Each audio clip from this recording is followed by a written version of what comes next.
We are a go, except I have myself on this phone, and no matter what I do with that phone, I can hear it. I'm going to put it over there. That's really interesting that um, I can't silence that phone enough. I can hear myself, which is really irritating. Okay, I am back for day 3 of the Change Your Mind to Change Your Life challenge. 3 masterclasses. First one was goals and visions. The second one was limiting beliefs and how to do your I am statements and how to turn your goals into mini movies so that you can create the vision in reality, creating your own reality to step into on a daily basis, and a lot more other things that we covered yesterday. Today, I'm going to pull it all together, and this is going to be more of a session to give you tools, tips, and techniques just to use for the next 365 days of the year, which, if you do, will change your life. We've already talked about sleeping with your goals under your pillow. We've already talked about having your goals on your phone, having alarms that remind you to look at your goals throughout the day. We've already talked about recording a little mini movie of who you intend to be. We're going to add to a few other things to that today as well. So if you haven't been to any other lives and you haven't watched the replays, then let's start with just a little bit of background. Who am I? Lisa Hamilton Smith. Why on earth am I here to talk to you? It all began when I was 11 and I watched Bedknobs and Broomsticks. This is actually a true story.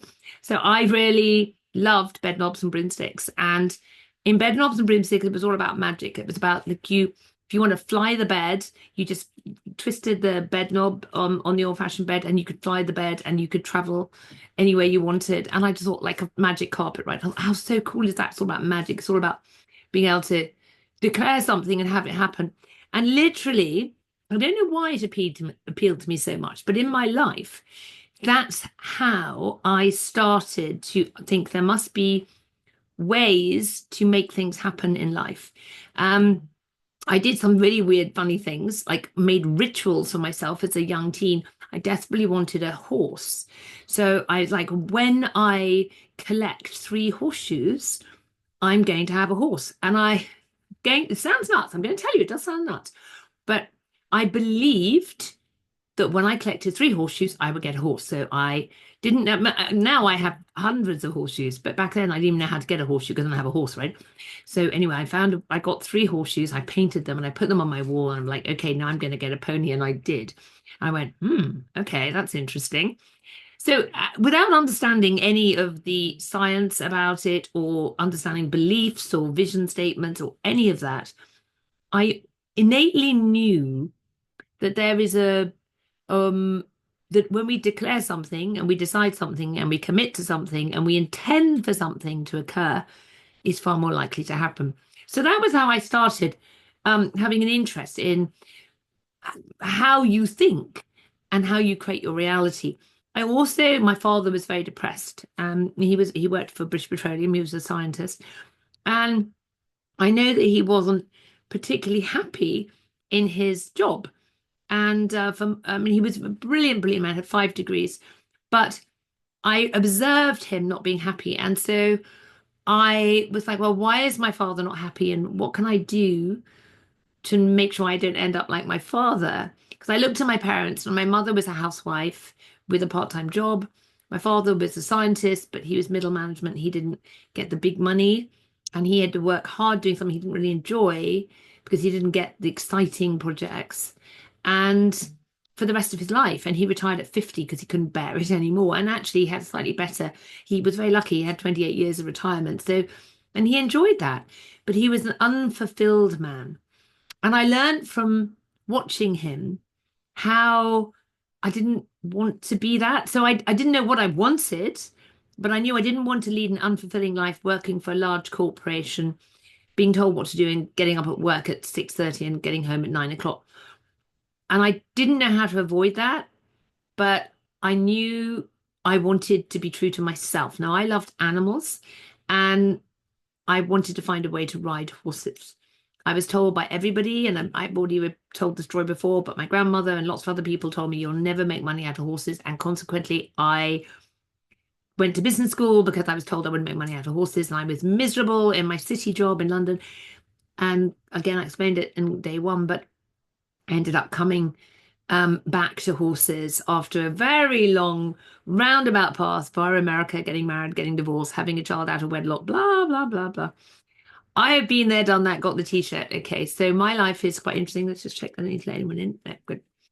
So the reason I know I'm qualified to help you change your mind, to change your life, is I have had to change my life and change my mind all the way through my life. You know, I had this positivity as a child that I could have what I truly wanted, but people kept trying to take it away from me.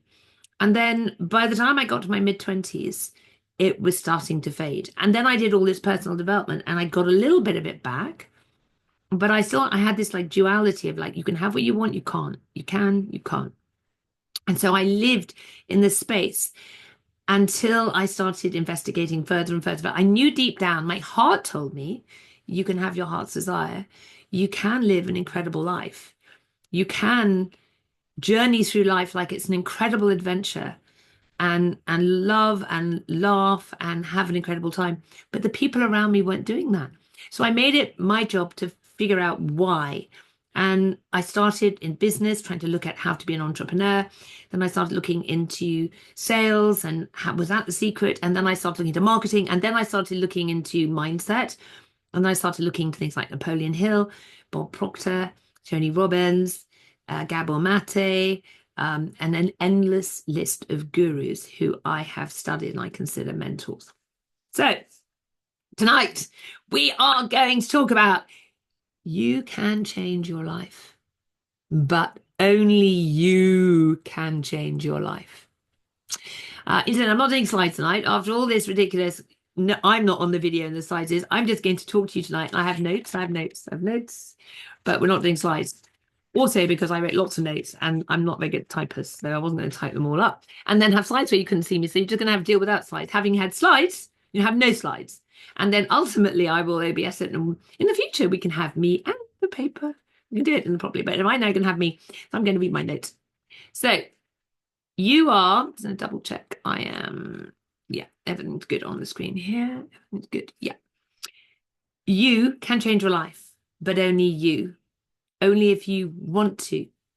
Only if you really, really want to. It isn't easy. And that's where a lot of people get that wrong. And most people don't even try to change. They just accept their lot. And that's that breaks my heart. That's what I'm here to change.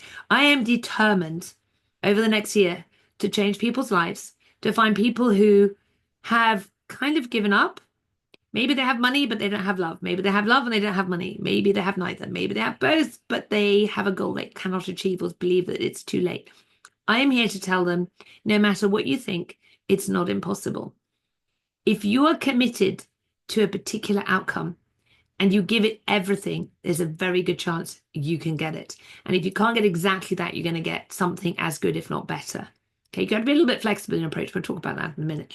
Because obviously, like, you can't be an astronaut if you are 60 years old and you haven't, you're probably not going to be an astronaut. But that doesn't mean you can't do something as good or if not better. So you have to commit. We've talked about that in day 1 and 2. We talked about intention. We talked about commitment to change. So here's a few life hacks. I'm just going to list these. Number 1, model on the best. So I'm going to tell you about my life. So I have modeled on the best. I've looked at the people who are very successful business coaches, life coaches. Tony Robbins, one of the best life coaches. I've read all his books. I've worked with him. I've done all his work. He is incredible. So I model on the best. You then want to pay attention to successful people in whatever thing you want to be successful at. So my passion is horses. So I modeled on the best and paid attention to the best, most successful Olympic riders and trainers in the world. I would sit with tears pouring down my face while I watched certain clinics with top trainers because I just hung on every word. It was so incredible to listen and learn their wisdom. I was so passionate. I would sit in the freezing cold making notes. I was always taking notes. That's why I'm a very good horse trainer today. But that's me. That's me being a horse trainer. But that's the secret to just love something so much that you just want to know everything about it. And that's how you succeed, whether it's business, life, love, relationships, health, wealth, whatever. Okay. Okay, another tip. Your network is your net worth. So wherever you are today in the world, how many people do you know who can open doors and can lead you to resources that you want in life? Tony Robbins says there's no such thing as how's it go? There's no such thing as lack of resources. There's lack of resourcefulness. In other words, you can find resources. You can always find resources. And I'll tell you about a funny little exercise that I did many, many years ago at a workshop. And we had to make outrageous requests. We were given homework to go out. You should try this. We had to go out and make outrageous requests to people we met. So these are like stupid things like you ask for your dinner to be free at the restaurant. And I mean, like you could ask for a free dessert, that would be politely outrageous. And believe it or not, some people got it. And then you could go somewhere and ask for a free ticket. Or, you could build your confidence in being outrageous and asking for things you think are impossible. And you'll be surprised that sometimes you get what you want if you're just prepared to ask. And I did this funny little exercise where we also did rituals and remember I told you about when I have three horseshoes, I'll get a pony. Incidentally, that kind of works. Declaration works. It fits into the law of assumption we talked about yesterday.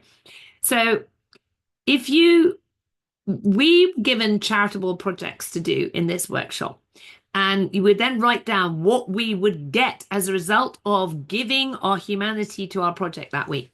One week, I had a project on how to empower people in the face of AIDS, because this is a long time ago in the 80s. And people were very, very frightened. So I wanted to help empower women to protect their health so they didn't get AIDS. And that was my project I was doing.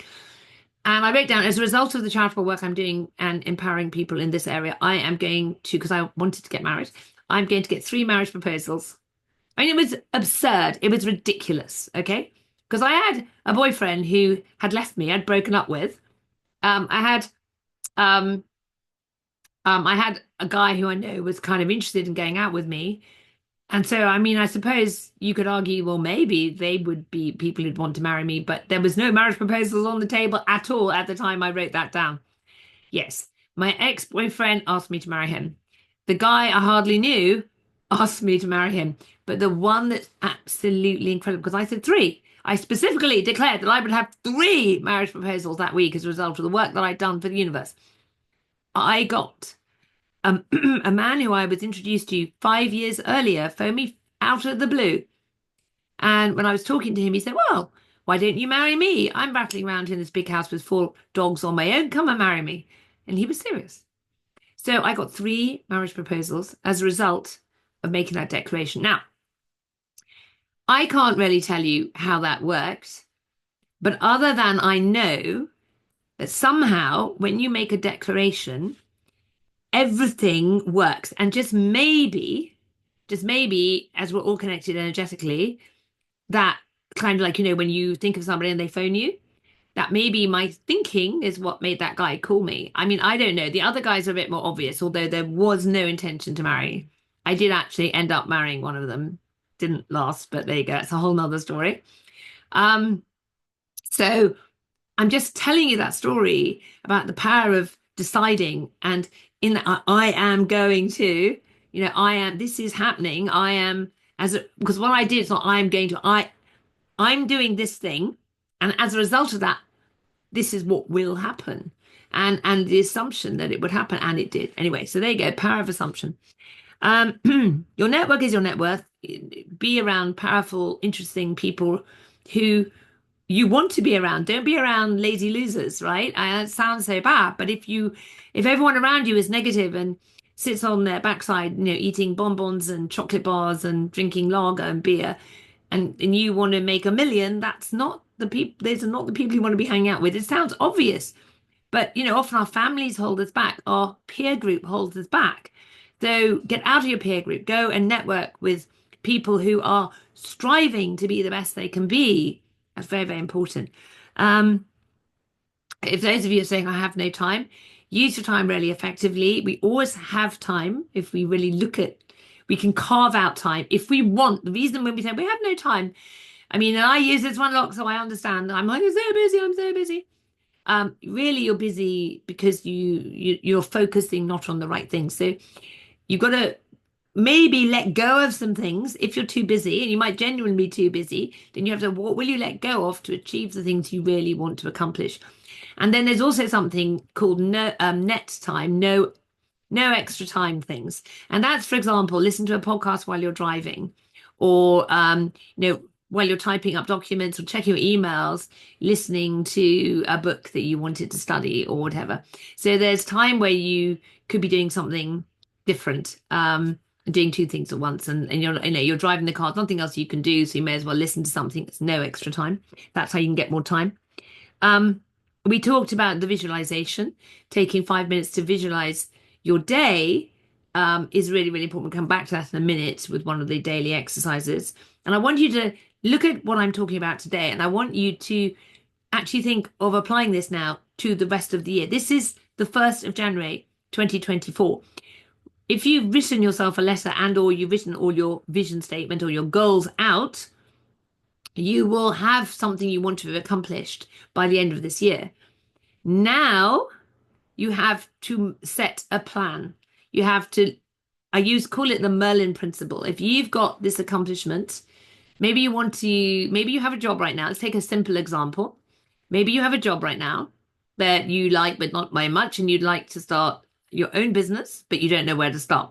So you need to educate yourself on how to start your business. You need to work out what you're going to be good at, what expertise you're going to sell, or what widgets you're going to sell, or whatever. You can find out what people want. You've got to do some market research. So you have to create a business plan, and then you have to implement that business plan to start your business.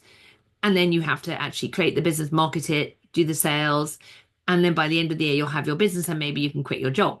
Or you might even be able to do it like before that. But you have to think the end is a business that makes you whatever money you need to make. And then you work back. So what does that take? I need to have got a business plan. I need to have done my market research. I need to maybe hire some people. I need to get a partner. I need to collaborate. But you have to start with a vision and then work backwards to see what you need. Okay, so spend some time visualizing what you need and writing it down and making your plan. What do you say? Those who fail to plan to fail. I mean, it's very true in business plans. When I did a business degree and I was a specialist in small businesses, right? And that's like the number one thing is if you don't write a good business plan, you're just basically throwing your money away because you've got to think through the pros and cons, the strengths, the weaknesses, what's it, strengths, weaknesses, opportunities, and threats, what we used to call the SWOT analysis of a business. It's just simple stuff. But like people start a business, oh, I never really thought about if the guy next door starts the same business, what am I going to do? So your life is like that, right? You can do a SWOT analysis on your life. What are your strengths, your weaknesses, your opportunities, and your threats? And you can actually do it for your life and you can do it for your business. It's the same thing. Okay. You need to always start everything you do with the end in mind. Okay. Where are you going? Don't just live the days like it's Tuesday, can't wait for Saturday. What are you going to accomplish today that's going to change your life? And it may be as one little thing. Maybe you read 5 pages of a book that's going to give you the research to start that business. Or maybe you are going to go to the gym for 20 minutes to begin that weight loss program that you've promised yourself you do and to get healthy and fit and have a body to die for within a year's time. You've got to start, but you have to have a plan on starting. Okay. So I think you will have gathered by now, positive thinking isn't enough. A lot of people, when they talk about mindset and change your mind, they think, oh, yes, well, I'd like to be positive. Positive thinking is like very low level stuff. Okay. We've talked about you've got to go in and you've got to create your reality. You've got to step into a new identity. You've got to change your story to change your life. But you actually need to do a lot more than positive thinking. You need to start with your vision. You need to do the Merlin principle and reverse it backwards. You need to make sure that you have strategies to change how you think, how you feel, and how you act, how you do things on a daily basis. You can't change who you are unless you start doing things differently. And you can't do things differently till you change how you feel inside. And you can't change how you feel till you start thinking and speaking and stepping into your dreams more powerfully. It's all connected and it's not rocket science, but it takes work. And this is why tough love again. Most people can't be bothered. They want the results and they're not willing to do the work. They're not willing to get up an hour earlier or they're not willing to go to bed an hour later. In my case, it's an hour later because I hate mornings. And incidentally, that's a very good point because a lot of people are like, well, I can't do that because I'm not a morning person. I have to get up at 5 a.m. in order to be successful. No, you don't. That's just like a limiting belief. Oh, I can't get up at 5, so I can't be successful. Rubbish. So there are successful people who live on boats in the middle of the Mediterranean and they don't follow any of these patterns. Okay, so don't limit yourself. Well, it can only be done this way. Yes, you have to put the work in. And if you've followed Grant Cardone, he'll tell you if you're a young person, you're looking between 20 and 30, you really need to put the work in. Put the work in there, build your properties or whatever you're doing, get good at what you're doing. Then life gets easier. And one of my first jobs, my boss said to me, if you go to work, do all the nasty things first thing in the morning, then the day gets better and better. And that was really sensible advice. It's just a life hack. Do the nasty things, get them out of the way, rather than what most people do. And I've done this myself, so I'm guilty as charged. Oh, I don't want to do that yet. I'll do all these things. And then, oh, it's 5 o'clock. Now I got to do that before I leave. Not that I'd work 9 to 5, but you know what I mean? If I did work 9 to 5, when I did I have had a few jobs, not very many, had a few jobs in my life, but 9 to 5 jobs, and I didn't get on. Okay. So we need to focus on wanting to change versus being made to change. If you don't change out of want, desire, the universe, life, whatever you want to call it, will often kick you up the arse and make you change. It did that to me. See, I was very happy doing my horse training, but I had this deep desire to be a life coach, deep desire to help people live their dreams, to be a dreams architect. Okay. I didn't really know how, and it seemed really difficult. And although I already had my hypnosis certificate, my neuro-linguistic programming coaching certificate, I didn't really do anything with it to begin with. I just carried on. And then my mum died. And then I lost my mother's home because it was in the will. It had to get divided up and there was a mortgage and so I had suddenly a huge wake-up call. And I'd been living this amazing life, just kind of dancing through life. And then suddenly it was like, now it's time to get really serious, Lisa.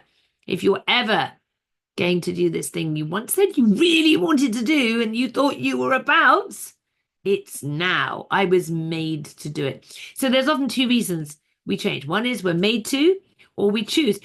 I will tell you now, it's nicer to choose it, but it's often harder for people to choose because they need to be pushed. People either move towards pain, or they move away from pain, or they move towards pleasure. So, people are motivated more often by pain, sadly. But if you can jump the gun, guys, if you're like, you're not in pain yet, and you really want something, that's just so much nicer to do it out of desire. Anyway, okay. So in order to change, I think we've gathered over the last 2 days that you have to believe change is possible. So you have to read and listen to people enough and have a mentor or coach who is going to hold that belief for you, even if you don't believe it yourself. That's sometimes the hardest thing, to actually believe you can do something when the world and the reflection around you is no, you can't. And that's why having a coach or a mentor or being in a group of people that are doing the same thing will often help you. So get yourself in the right environment. Remember, the future does not equal the past. And this is a key thing to remember on a daily basis. When you're like, well, it never works out, oh, I'm always this, I never have enough money, I never have enough time. Every time I start a business, I lose all my money, and I've done it 5 times and I've failed 5 times. And you're going to say these sort of things. But you need to stop saying those things. You actually need to let those statements go. You need to tell yourself that you can until your silly old mind believes it, and your deep conscious level actually supports you, because you have to adopt the new hope, the new paradigm. You have to fill yourself from the inside out with the belief that you can. Not the how to. You don't have to know how, but you have to have the belief that you can. And so you have to do whatever it takes. And that takes usually having someone help you. Your actions that you take every day are going to create your tomorrow. The things that you learn, speak about, envision, talk about, do, act, play every day are creating your future. Think about it. Someone who spends and spends and spends until there's no money left is creating a really bad future for themselves. Somebody who is nasty to everyone, like Scrooge, no one likes them. They're creating to be old and alone because they're miserable. So your actions on a daily basis create your future. So think about that every single day for the next 365 days. Focus on your solutions, not your problems. Okay. Now, talking about overwhelm, many of us feel overwhelmed at a constant these days in 2025. I mean, it's the biggest issue. People feel panicky, overwhelmed, exhausted, depressed. That's the kind of international state of being. So we feel overwhelmed because we don't know what to do. And because we don't know what to do, we get afraid. And when we become afraid, we shut down. We freeze, we flee, or something called fawn, which is kind of like freezing. There's, fight, freeze, fawn, flight, the 4 Fs. You need to not do those things. And yet your brain is always going to take you from fear to flight or fighting or freezing or fawning. It's your natural instinct. So you have to know that. You can't escape it. Instead, you have to recognize when that happens and then step out of it. Your brain's going to try and keep you safe. It's going to try and stop you from trying. It's going to make you give up. You're going to freeze and say, I can't do this. I'm too old. It's going to go back to your limiting beliefs. You're always going to have that happen. It's not going to go away. And this is the key element. This is why I say this isn't easy. Change isn't easy. You're going to have the 4 Fs affect you. Some people run away. Some people get depressed and just go into themselves. Some people feel overwhelmed, get anxious and get sick. But whatever your way of coping or not coping with overwhelm, it's really not coping with it, it's going to happen. So be prepared, and be prepared at that point to have someone to lean on, some support, and come back to your vision and have a really good reason for getting out of your freezing or not running away from things that you don't want to face.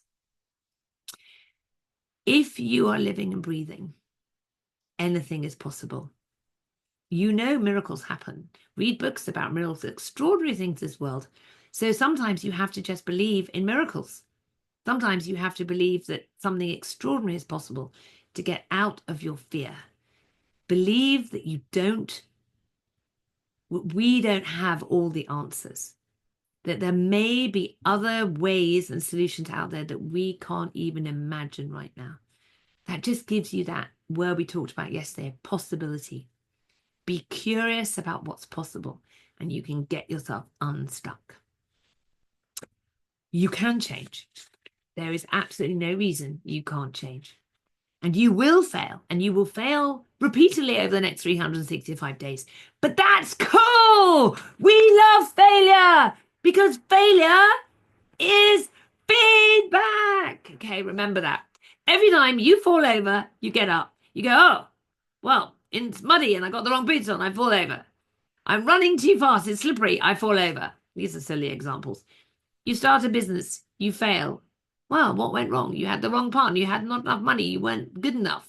Okay, being good enough isn't the end of you. It just means you weren't good enough in that moment to have that knowledge, or that maybe the sales and marketing or the organization. So do you need to be more organized? Do you need better sales? Do you need better bargaining? Do you need to know your thing better? You have better widgets, a better offer? It's just feedback. What if every time something bad happens, you go, oh, that's interesting.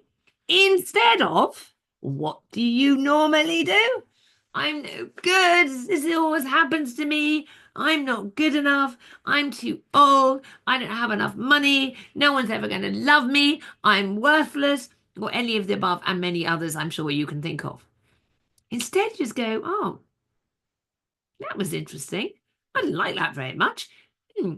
Let's see, what can we do next time to stop that happening? And in a calm way, assume that there is a way to avoid that in the future. Okay, so a few other points. Try to get rid of your negative beliefs. We've talked about that already. Take massive action. These are key tips for your daily basis. Focus on the positive. Know your limiting beliefs are going to talk to you, and see and feel when they come up. Notice when they come up and try to demolish them as best you can and walk around them. Take massive action, whatever you're doing, keep taking action. So even if you're frozen, you're fighting, you're flying away, doesn't matter. Take massive action to like come back, like we're swimming upstream. Just take massive action. You will, even if you're going backwards for a while, if you keep swimming, you keep going, in the end, you'll get there. Always, always keep going.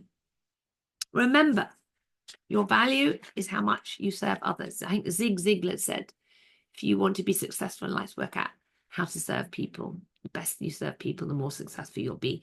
Your utility is your value. That can be utility as a mother, as a business person, as a hairdresser, as an athlete. Find out what your superpower is. We talked about this before. Be persistent. Persistence. You are going to fail. You are. Things are going to go wrong. Bad things are going to happen. Last year I lost my dog. Broke my heart into a million pieces. And then 1 month later, I lost my oldest horse. I'd only just recovered from losing my best friend. And then I lost my other best friend. And it had taken me a year to recover from losing the pony the year before. I'm not very good with losing animals. And it really, really, really hit me. It still hurts now. I will never forget my best friends. But I allowed myself to grieve. And I'm still grieving. But I kept going. In fact, if anything, it made me, I thought, how can I do something incredible for my dog? So I started a Facebook group to help for people to post memorials about their dogs. It hasn't actually taken off yet, and I haven't had time to promote it. But I think it's a lovely idea that, that you have like a graveyard for dogs where people put little videos, and everyone could go there and look at the happy stories of the dogs that are no longer with us, and the lovely videos. Everyone has videos, and they'll all be in one place. A memorial site for dogs who are loved. Anyway, it's a cute idea. It hasn't, like I said, it hasn't done the thing, but you never know. Maybe it'll catch on in the future. But that was just something I did as a positive thing for my dog. And some people have posted there and they've loved it. Remember, you have to believe that it's possible. Remember, your goals can happen when you believe they're possible. When you believe you can walk across the room, it's easy. If you believe you can't, you won't be able to. So remember to break your goals down into small achievable chunks to make it easier. That's why you have plans, starting with actions, daily ones, weekly ones, monthly ones. I'm not going to give you a lecture on that. You guys know what I'm talking about. Making a decision is important. Making a commitment to that decision means everything. If you don't commit to your dreams, then life is just going to drag you along whichever way you feel like. You will be blown like there's tumbleweeds in a Western movie all over the place. You have to anchor yourself in what you want in life, or else, sadly, your life will have nothing to do with what you truly want. Talking about incredible things, I don't know if you've heard the story of a guy called, his name is Soshiro Honda. It's a founder of Honda cars. And some of you may or may not have heard the story. But he actually was like a poor student, and he was inventing, it was some widget. It was a piston ring. That's what it was. Yeah, it was a piston ring. He invented this piston ring, and he wanted to sell it to a car manufacturer. It was really going to make the cars better.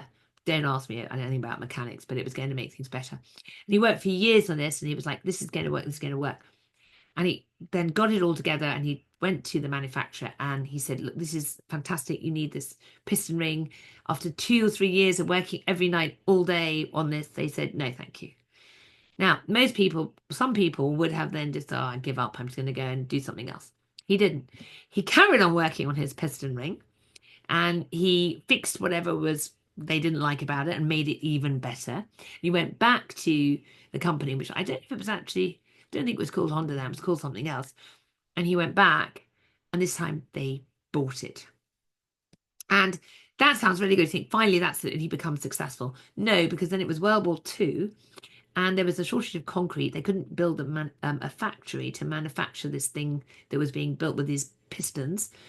And so he didn't give up. He basically found a way to invent a new kind of concrete that was easier to make, that they could make even though there was a war going on. So they could build the factory, so they could build these vehicles. Okay? That is a man who never gave up. And I've given you a very, very brief version of the story. He went on, of course, to become the founder of Honda Automobiles and then Honda Bikes. And the bikes, I mean, again, he there was I think it was during the war or something. He couldn't, there was no way to get, no fuel. There was a fuel shortage, the gas shortage, right? So it's like started using his like lawnmower engine, which was running on a different kind of gas, I guess, or something, to get to the shops.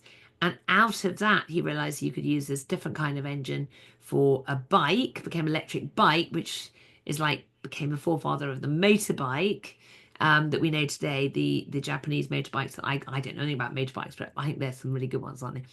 And again, the first one was too heavy and horrid, and then they lightened it, and the rest is history. That became like the Honda bike. Um, and he became incredibly successful. And that's a man who had vision, and he stuck to his vision. And every time it went wrong, he looked at the failure and he thought about what he could change, and he came back again and again and again until in the end he succeeded and became incredibly successful and changed the face of the world and automobiles and motorbikes as a result of his sticking to his vision and his deep desire to see his vision come true. That's just a true story.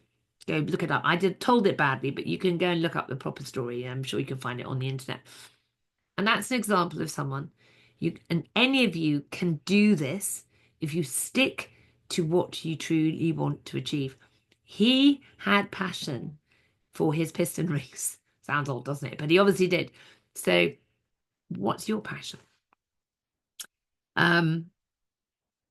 Yes, and there's Tony Robbins has this term. It's luck, Luck, and he said it was labor under correct knowledge. And so this Honda story is related to luck, labor under correct knowledge. So when you labor about something which is, you want to get really good at, um, you end up becoming an expert, and if it's to help the world, you will become successful. That's just like a law of the universe. Okay, so don't let circumstances get in your way. It's very, very interesting. I fought very, very hard to keep the property that my horses are on.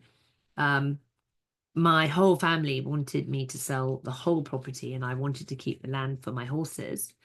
And I had to to choose between my family and my horses. My family didn't talk to me for years. Well, some still don't. As a result of the fight that I had over that, I had one mission, and that was to make sure I could keep my horses safe. I have an elderly herd, and I had 7 at that time. There's no way I could just move them anywhere else. And so I did whatever it took. I never allowed the possibility, the thought of my losing my land, and I kept it. And I would have liked to have kept the house as well. And I did not have enough conviction. I could have kept that house. Knowing what I know now, there would have been ways. I needed to convince my brother, and I didn't succeed because I didn't know what I now know. But I did have the conviction and the certainty that I would keep the land, and I did. And I can, and that's the interesting thing, is knowing what I know about the mind now and the art of persuasion and sales and marketing and people. I can see many things in my times in my life where I've let go of things that I didn't need to let go. But I didn't believe I could actually change that thing. And there are times where it made no sense whatsoever, but I did deeply believe that I must, not I should, I must succeed at this thing. I must get this result. And then it would happen. And so that's one of my little statements. So one of the things you want to think about every day this year is turn your shoulds into musts. Take every I should do this into I must do this. It's the difference between dreaming and taking action on your goals. Okay. So winding up. How am I doing time-wise? I haven't even no idea what time it is. Because my phone. Here we go. Let's have a look. What is time? Okay, we're nearly there. A few more minutes. So every single day this year, you are going to go to bed, doing your visualizations. You're going to look at your goals. You're going to look at your goals during the day. You're going to wake up in the morning and you're going to do a little play. You can do this the night before, you can do it in the morning. You're going to play your day in advance the way you want it to be. Okay, you want to like mentally rehearse how you want your day to be. And this only takes a few minutes. You can do it while you're brushing your teeth, while you're driving to work, or while you're sitting at your desk, or while you're having your toast. But this creative visualization of how you want your life to be becomes a habit. And then it becomes almost like magical. You're imagining how you want your life to be, and then you step into that life, and then you will eventually not have to imagine it. That will become your life. It starts in the pictures in your mind. Okay, so every single day, ask yourself some questions. At the end of the day, do a little bit of feedback on your day. What did you love about the day? What was great about it? What are you grateful for? A really powerful thing every day to do some gratitude. I am grateful for 10 things. And then you can ask yourself, what can I do better?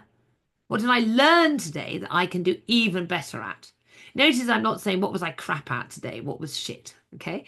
We don't talk like that because it's disempowering.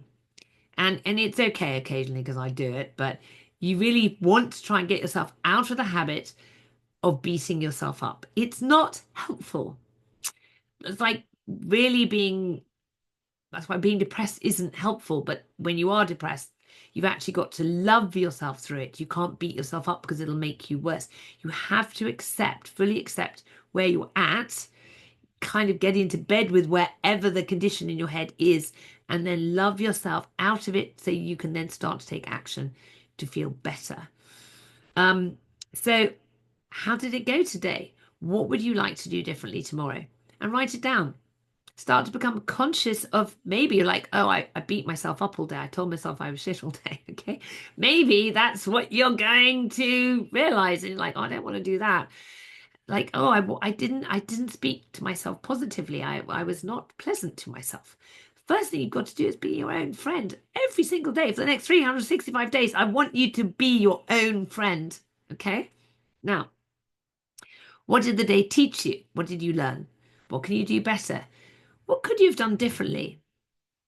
What was amazing? So start and end your questions with what did you love and what was amazing about this day?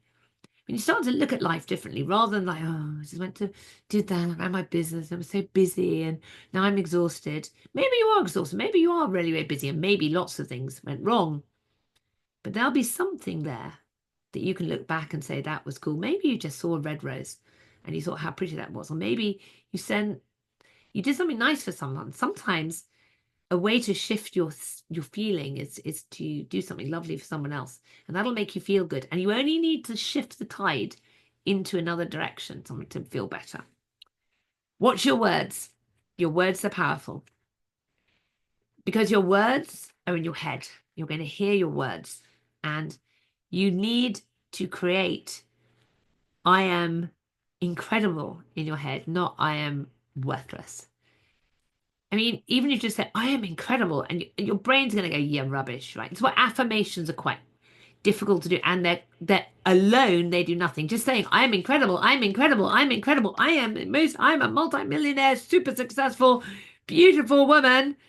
It's going to feel good, but it isn't going to make that happen, but it definitely isn't going to hurt. And it's way better than saying, I'm old and no one wants me anymore. So your words matter. So use your words carefully. Use your metaphors. So I wrote some down here, like, I'm overwhelmed. I'm at the end of my rope. These instead say, I'm feeling quite challenged right now, but I know something better is coming. I had a lot of experiences today that were not good, but I learned so much today. I can't wait for tomorrow to do things differently. You can just reframe things. It's called reframing. Just reframe things. I mean, just the simplest one is, have you ever heard, God, life is hard? God, isn't life hard? It's so awful. We're all getting older.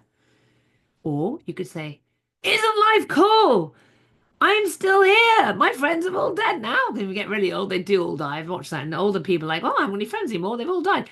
I'm still here. Instead of like, oh, I'm all alone. My friends have died. Which, of course, it's sad. I'm not saying that's not okay, but it's what I mean. You can be grateful that you're still here. Or you can be sad that you're alone. Excuse me. So, very, very important to think about what your words are, what the words you're speaking. I think that's it. I think I've got through all my notes. Done it. Those are my notes. Those are my notes. That's all I wanted to talk about today, was take you through some tips and techniques. Now, the last 3 days, we've covered a lot. We have covered the absolute importance of having a vision and stepping into that and creating a new identity, a new story. But we've talked about overcoming and understanding and knowing your limiting beliefs and working around them, and you can use reframe to change how you see the past, to become aware that the past is not capturing you. We talked about being able to break out of the jail cell that those limited beliefs put on you by believing in possibility and believing in change and believing that you can do things differently by being curious about what's possible instead of being stuck with what you believe is impossible. We talked about making sure all your goals are set in I am running a successful business. I am happily married. I am 25 pounds lighter. We talked about the importance of looking at your goals, and we've talked about having a plan and writing it down and write. And literally, they've done studies at Harvard on this, that if you write your goals down, it like increases the chance of it happening by like 90%. And there are people who've written things down and never looked at them and found them later and realized that just the fact they were conscious of it at one point, it tends to take you in that direction. You can be the tumbleweed, or you can be the rocket with a destination. Be the rocket. Don't be the tumbleweed. Now, the last thing I'm going to say today is, you've heard me say several times, this is hard to do on your own. And so what I want you to be aware of is that there is opportunity to work with a coach like myself. Now, I work with people one-to-one. You can work with me for 12 weeks and we can design your life from scratch, exactly what you want, create a plan, and then I hold your hand while you implement it. That's a 12-week one-to-one life coaching program. If you're interested in that, you need to talk to me because that one does not have a set price. It will depend on how many coaching sessions you want. And it's 12 weeks, but some people want daily coaching, some people want once a week coaching. So the price varies. I have a group program that's starting up this month. In my group program, you get to be with your fellow companions. We have a community and we will work through what it takes to understand all your limiting beliefs, to create fantastic vision statements. We help you create the mind movies that take you to the next level. And again, as a group, I hold your hand and we walk together for 3 months as a group. Now that's far more affordable. So that comes in at $2,500 as an introductory offer right now. $2,500 for a 3-month group program. And you can work with me and your peers in the group, and we create a life you love. We create the structure for a life you love. We get you out of your own way, and we help you achieve those dreams that you have been wanting to get to your whole life. And so that's far more affordable, $2,500. In the future, by the end of the year, that would probably be more like $7,500. But this is the first time I've run the program. So it's only $2,500 per person, 3 months group program. Now, if you have questions about this, all you have to do is get on a call with me. I will pop a link below if you want to talk to me and we can chat through the options of what would work for you. So you have the one-to-one coaching, and that's custom. And then we have the group coaching, $2,500 for 3 months. Okay, so you let me know if you would like to get a bit more information and how exactly that works. Then you can look at the link below and set up a call with me. Okay, or you can just sign up. And you just sign up by letting me know and I'll send you the link to sign up. So that is an incredible way to start your 2025 by either working with me or getting in the program. But if you're not ready for that right now, that's fine. Then this group is going to stay here and we're going to grow this group. And eventually this will be a paid, low fee paid membership group. But right now it's free. But I'm letting you know at some point in the year, then I will do an entry level paid membership. But that's not happening right now. This is completely free. But that is the direction I'm going. So I will have a higher level coaching program that I'm helping people very specifically, and then a low level entry program, which will just be like my group sessions, maybe once a month or something, and some posts in the group. But you will be able to ask questions. So you can work with me and I can help you change your life. Or you can go and read some of the books I've told you and you can go and start studying. I don't mind. I am committed to helping people live their dreams. And I'm looking for people that I can help, that want me to help them. So if I can help you, if you think I can help you, then please let's have a conversation about it. But whatever you do, don't let life pass you by. Don't be that person who gets to 65 like my grandmother. And she was like, oh, I'm retiring this year, finally. And she dropped dead just after her 65th birthday. She died. And all her money went to her husband, who ended up in the nursing home, and all the money went on his nursing home fees. And it is the saddest thing ever. It is not, she worked all her life and didn't get to have 1 week off. It was so, so, so sad. Don't be my grandmother.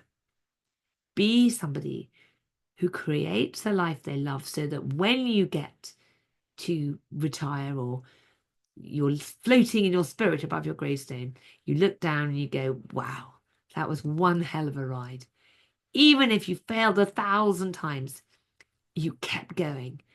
and look at the lives you touched, and look at the things you did, and look at the people who remembered you.